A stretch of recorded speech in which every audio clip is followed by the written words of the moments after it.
Last class हम लोग journal entry लिखे थे डेप्रिसिएशन से रिलेटेड, ठीक है। अब हम लोग अभी लिख रहे हैं एसेट्स अकाउंट। कोई भी एसेट्स, मशीनरी, प्लांट, कुछ भी हो सकता है, उसका लेजर कैसे बनेगा, ठीक है। तो लेजर का फॉर्मेट बनाइए। पहले लिखिए ऊपर heading assets account. Assets account मतलब कोई भी एसेट्स हो सकता है, इसकी जगह मशीनरी हो सकता है, प्लांट हो सकता है, ठीक है। तो उसका नाम बदलेगा, ठीक है। लेजर का फॉर्मेट बनाओ, पर्टिकुलर अमाउंट, पर्टिकुलर अमाउंट, ज्यादा बड़ा नहीं बनाना, 12-13 लाइन में बनाओ।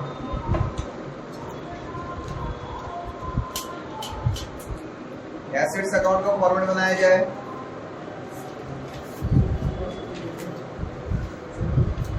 दस लाइन में बना लो, फिर ज्यादा जगह लगेगा तो बाद में बनाया जाएगा। पर्टिकुलर अमाउंट, पर्टिकुलर अमाउंट, ऊपर में DRCR कोना में लिख लीजिएगा, ठीक है।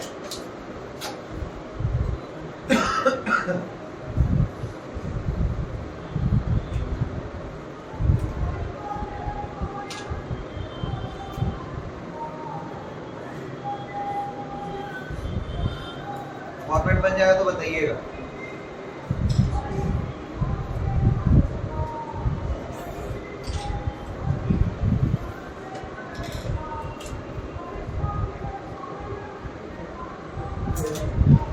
बोले स्टार्ट करें। लिखो to balance BD, to balance BD bracket में लिख दो opening balance of assets. To balance BD bracket में लिख दो opening balance of assets. Amount column में डैश। लेजर का फॉर्मेट आता है ना सबको। एसेट्स अकाउंट,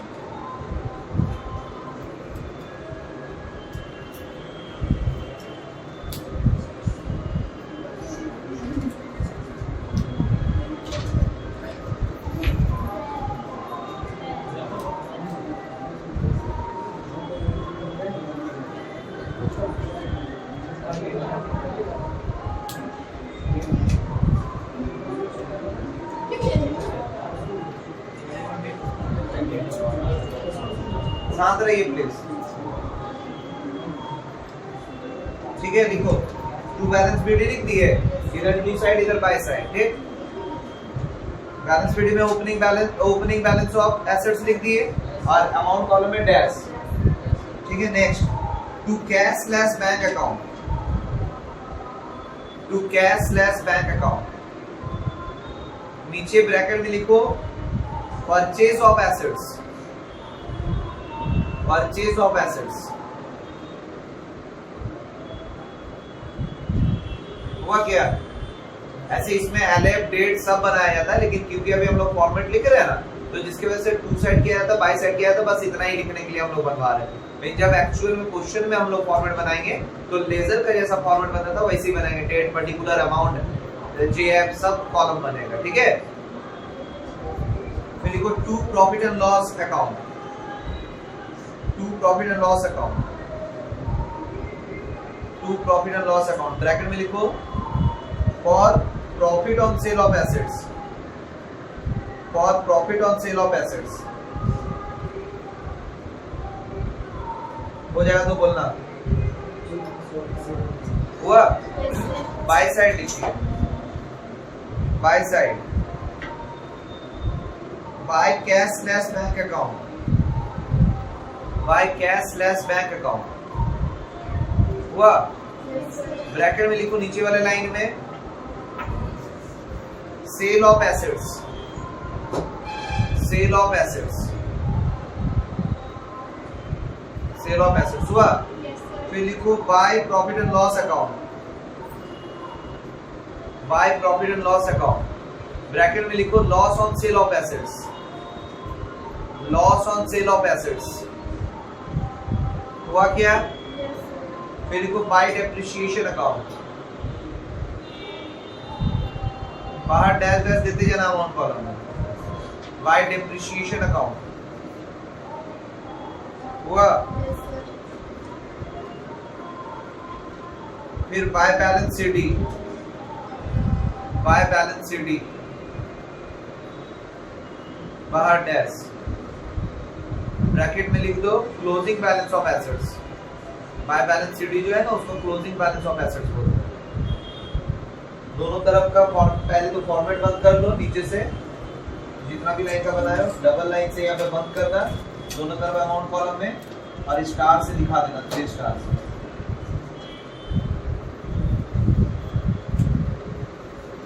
हो जाएगा तो बताना।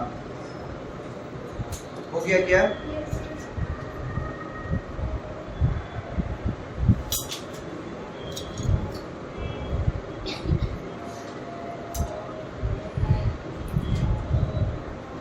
अब नेक्स्ट लिखो written down value method, second method का नाम, second method written down value method, WRITTEN, written down value method, written down value method. हो जाएगा तो बोलना। Slash diminishing balance method, DIMINISHING, DIMINISHING, diminishing balance method. फिर slash दो reducing balance method, reducing balance method.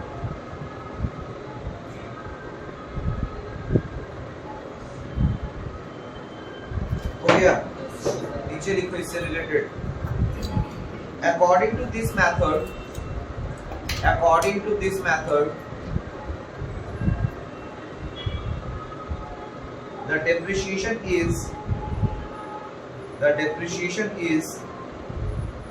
calculated at a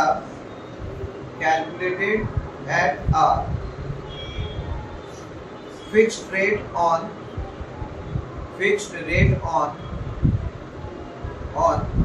the written down value,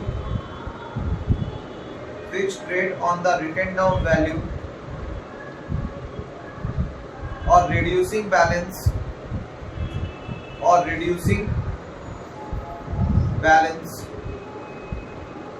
of the assets every year, reducing balance of the assets every year, full stop. And therefore it is called as diminishing balance or reducing balance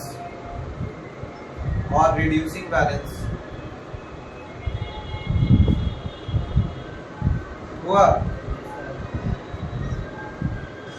और written down value method,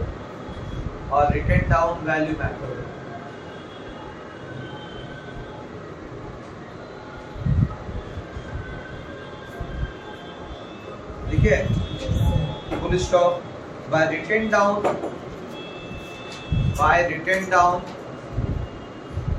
or reduced value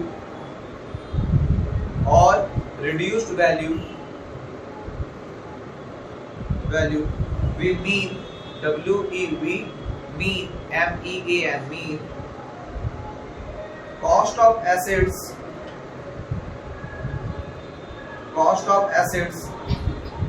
less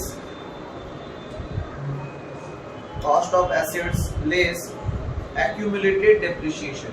accumulated का spelling लिखो ACCU लिखे, MULATED लिखिए, accumulated depreciation, full stop. Paragraph change करके लिखो। The producer is that depreciation,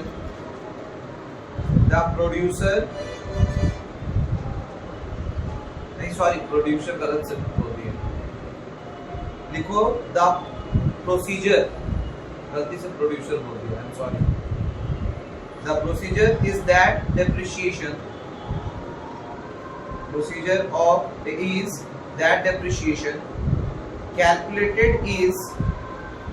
calculated is deducted from the cost of the assets deducted from the cost of the assets, and balance is known as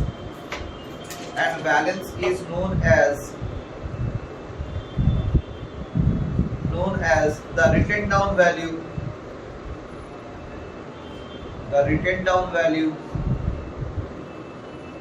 or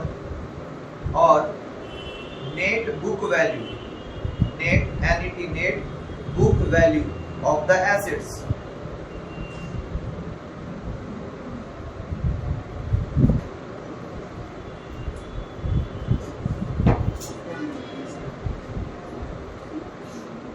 ठीक है,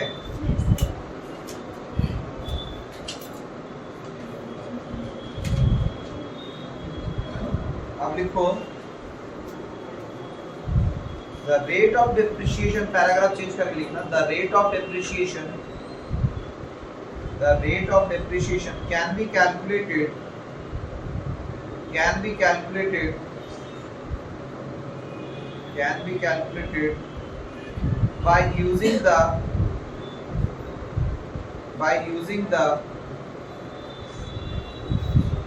following formula.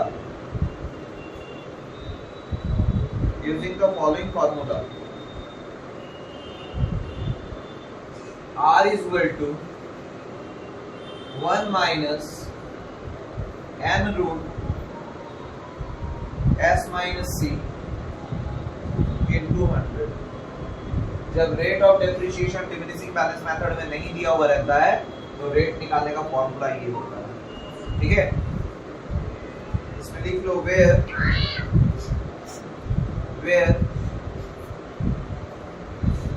R is equal to rate of depreciation,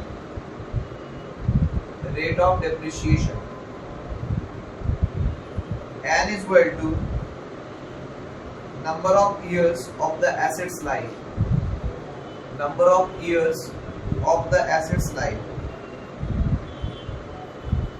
हुआ। S for scrap value, S से लिखो scrap value, हुआ। और C for cost of the assets,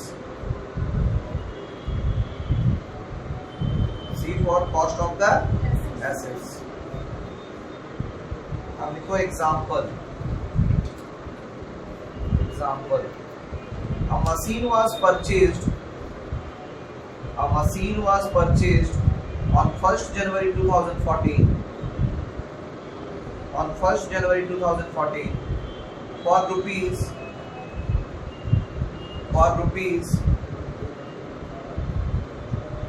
1 lakh, full stop. Depreciation is provided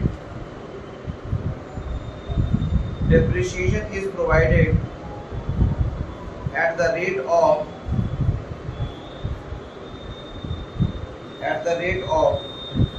20% per annum,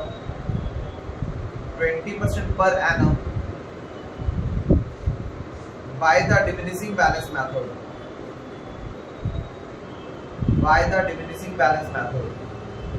Full stop. Calculate the amount of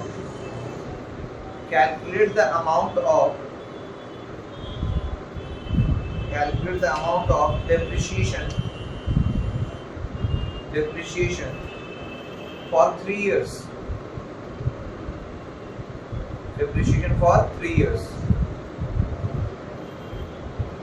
हो जाएगा तो बोलना। तो सॉल्यूशन में आ जाओ, जो बोल रहे हैं वही लिखते जाना, ठीक है। 3 साल तक निकालना है, नेट वैल्यू निकालना है, ठीक है। पहले लिखो कॉस्ट ऑफ एसेट्स। देखो ट्रांजैक्शन के नीचे मतलब स्टेटमेंट के नीचे स्टेटमेंट, अमाउंट के नीचे अमाउंट लिखते जाना। पता है ना कैसे लिखा जाता है? बता दो।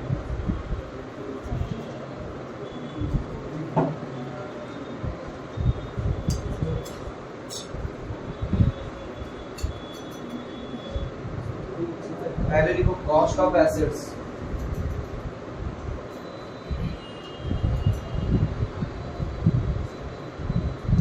₹1 लाख। अब देखो स्टेटमेंट के नीचे स्टेटमेंट लिखना, अमाउंट के नीचे अमाउंट लिखते जाना, ठीक है। अगर बाय चांस कभी ज्यादा होता है तो उसको सेकंड लाइन में लिखा जाता है, ना कि वहां तक लिखा जाता है। ये सब कॉमन सेंस है, सीखना जरूरी है, ठीक है। देखो less depreciation for 2014, less depreciation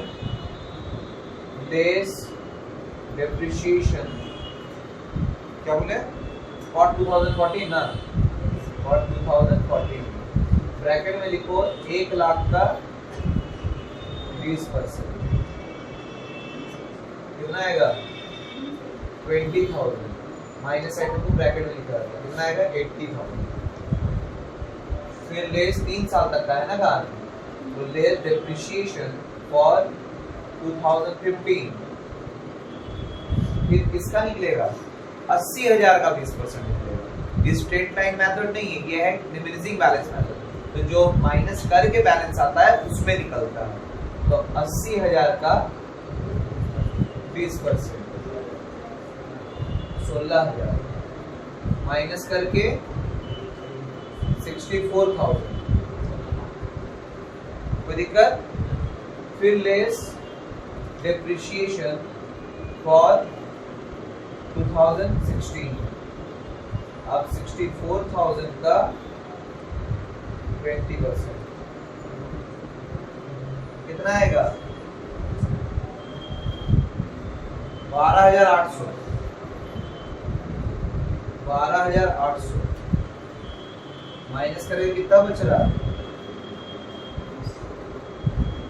51,200, यही ना 51,200। ये डबल लाइन से बंद और इसके सामने लिखते हैं नेट वैल्यू, इसी को नेट बुक वैल्यू बोलते हैं, ठीक है। माइनस करने के बाद क्या होता है,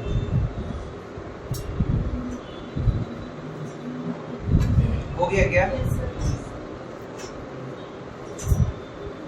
लिखो advantages of written down value method. Advantage मतलब लाभ, मेरिट्स भी बोलते हैं उसको। इसके नीचे लिखो advantages of written down value method. बोले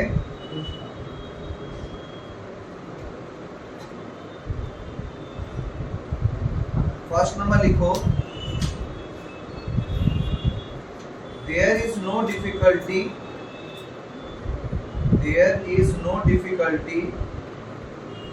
in calculation of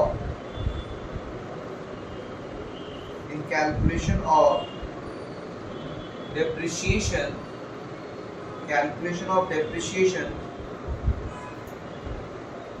even if there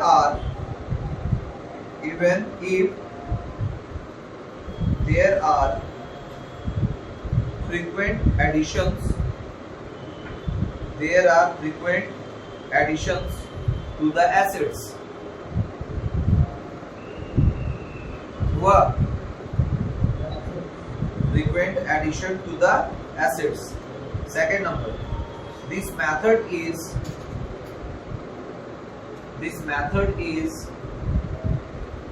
recognized for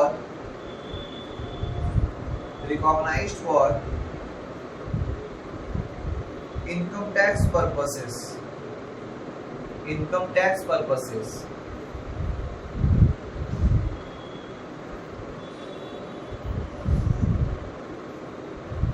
हुआ। तीसरा लिखो, this method is simple to understand and easy to follow। This method is simple to understand and easy to follow। हुआ, full stop। Fourth point, this method is suitable for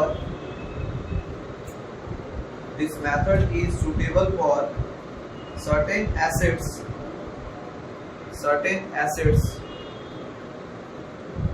like plant, machinery, etc।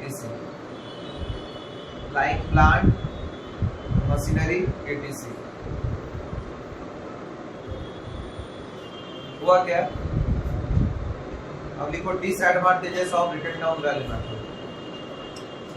Disadvantages of written down value method. Disadvantages of written down value method.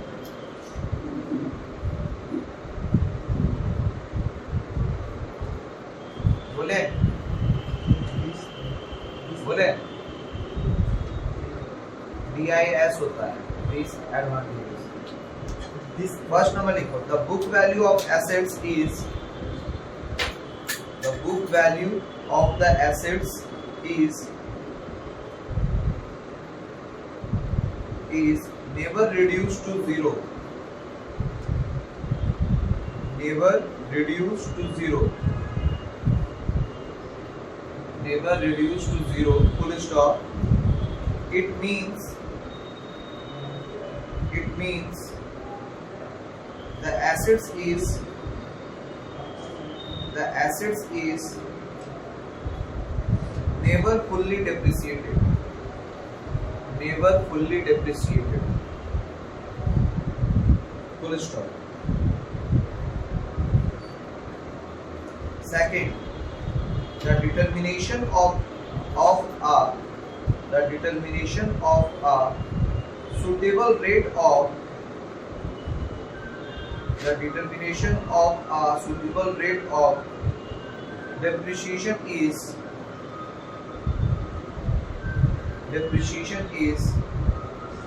difficult under this method. Difficult under this method. हुआ third point, this method does not take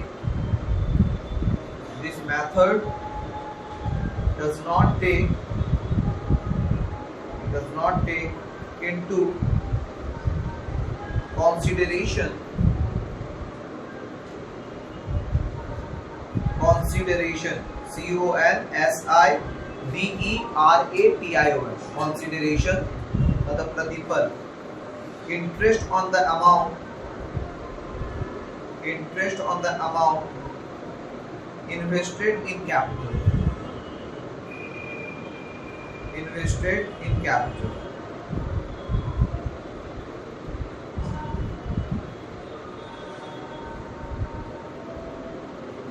हो गया क्या? तो depreciation का जितना notes लिखना था इतना इनफ था हम लोग, ठीक है। मतलब एग्जाम के पॉइंट ऑफ व्यू से अगर देखा जाए तो कभी अगर डेप्रिसिएशन का आया थ्योरी क्वेश्चन तो जितना लिखा है उतना इनफ है, ठीक है। पहले लिखना डेप्रिसिएशन क्या, उसका मीनिंग, डेफिनेशन, उसका एडवांटेजेस, डिसएडवांटेजेस, फिर दोनों मेथड को एक्सप्लेन करना, ठीक है। स्ट्रेट लाइन मेथड का पूरा फॉर्मूला ये सब जो भी है, फिर एक एग्जांपल, दो एग्जांपल देके दिखाना जैसे दिए है, फिर रिटन डाउन वैल्यू मेथड, फिर उसका एग्जांपल देना, सारा एंट्रीज लिख देना, लेजर बना देना, आराम से 5 से 6 पेज भर जाएगा, तुम्हारा परफेक्ट आंसर हो जाएगा। समझ में आया मेरा बात? आज के लिए